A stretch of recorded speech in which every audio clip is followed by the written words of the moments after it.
Сәлем достар, Дана Абдыманап каналына қош келдіңіздер. Егер бұл каналды бірінші рет көріп тұрған болсаңыз, міндетті түрде жазылып қойыңыз.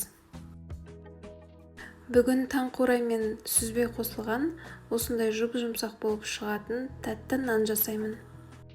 Міндетті түрде сізде жасап көріңіз. Керек өнімдердің мөлшері видео астындағы сипаттамада көрсетілген. Ең алдымен аштық жасаймыз. Ол үшін жылы сүтке дрожж, қант және ұнды қосып, араластырамыз. Жақсылап араластырғаннан кейін 10 минутқа тынықтырып қоямыз.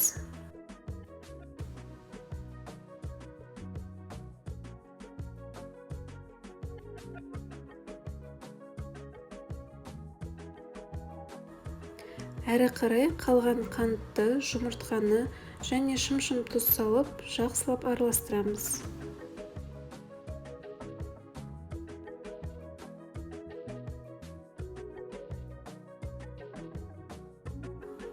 Ұнды 3 рет бөліп, араластырып отырып саламыз. Қамыр қатты болып қалмасын десеңіз, басында ұн қосқан кезде осылай лопаткамен немесе қасықпен араластырыңыз.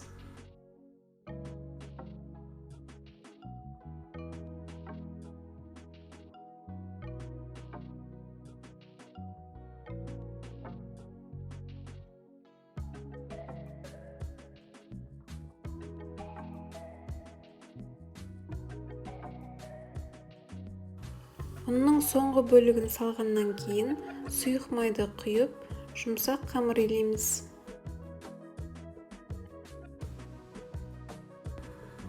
Бетін жауып, жылы жерге 2 сағатқа көтерілуге жібереміз.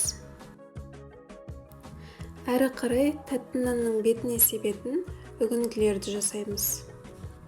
Ол үшін 30 грамм сары майға 4 ас қасық ұн, 3 ас қасық қант және 1 шай қасық ванильный сахарды салып, жақсылап араластырамыз.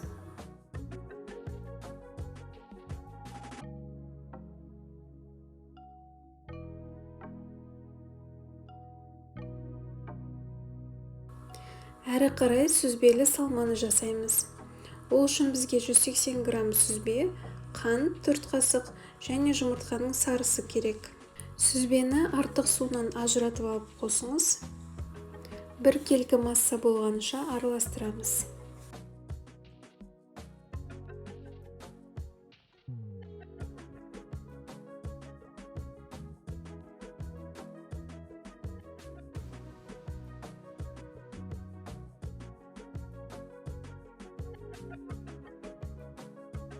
Қамырды 145 граммнан бөлдім, ал сіз қалауыңызға қарай азайтып бөлсеңіз болады. Жайылған қамыр 3 мм-ден жұқа болмау керек.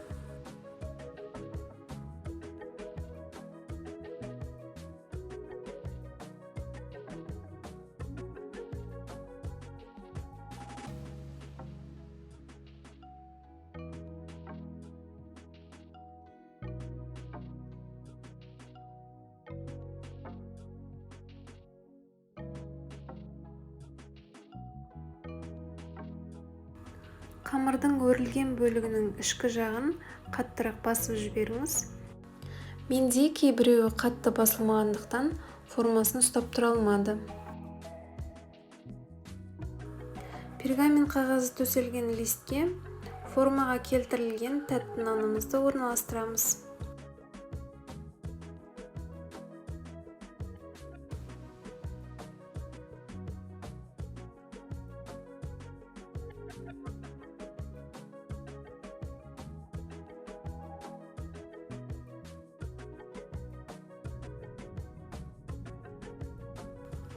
Қызып тұрған пеште 180 градуста 25 минутта пісіп шығады. Тәтті нанымыз да дайын болды. Сұрақтарыңыз бар болса, комментарийға жазыңыздар. Келесі рецептте кездескенше.